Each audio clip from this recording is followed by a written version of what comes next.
Hai, perkenalkan, nama saya Dea. Saya dari Prodi Manajemen Angkatan 2022. Baiklah, video kali ini saya akan mempresentasi atau menjelaskan tentang materi ekonomi kelambangan. Yang pertama, definisi kelambangan. Douglas North, seorang sejarawan ekonomi, mendefinisikan kelembagaan sebagai batasan-batasan yang dibuat untuk membentuk pola instruksi yang harmonis antara individu dalam melakukan interaksi politik, sosial, dan ekonomi. Kelembagaan merupakan cara berpikir dan bertindak yang umum yang berlaku serta telah menyatu dengan kebiasaan dan budaya masyarakat tertentu. Kelembagaan dibagi menjadi dua bagian, yaitu yang pertama, kelembagaan informal adalah kelembagaan yang keberadaannya di masyarakat umumnya tidak tertulis. Dan yang kedua, kelembagaan formal adalah peraturan tertulis seperti perundang-undangan, kesepakatan, perjanjian, kontrak, peraturan bidang ekonomi, bisnis, dan politik.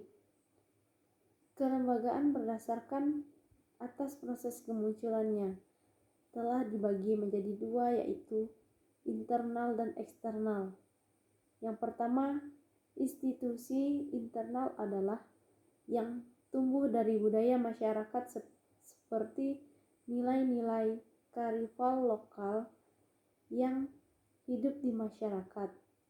Dan kedua, institusi eksternal adalah institusi yang dibuat oleh pihak luar atau ketiga yang kemudian dilakukan suatu komunitas tertentu. Kelembagaan internal dan eksternal bertujuan mengurangi ketidakpastian melalui pembentukan struktur atau pola interaksi atau untuk meningkatkan derajat kepastian dalam interaksi antar individu. Bagian B, awal kemunculan ekonomi kelembagaan. Kemunculan ekonomi kelembagaan diawali dengan kritik pedas Thorstein Veblen atas dasar teori yang implementasi ekonomi klasik dan neoklasik. Veblen mendefinisikan kelembagaan sebagai cara melakukan sesuatu, berpikir tentang sesuatu, cara melakukan sesuatu, mendistribusikan sesuatu yang dihasilkan dari aktivitas kerja. Yang kedua, Veblen membagi kelembagaan menjadi dua, yaitu yang pertama, kelembagaan teknologi, meliputi mesin pengolah, penemuan, metode produksi, dan teknologi.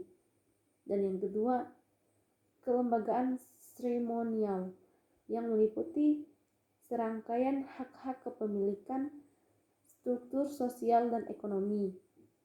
Kelembagaan keuangan.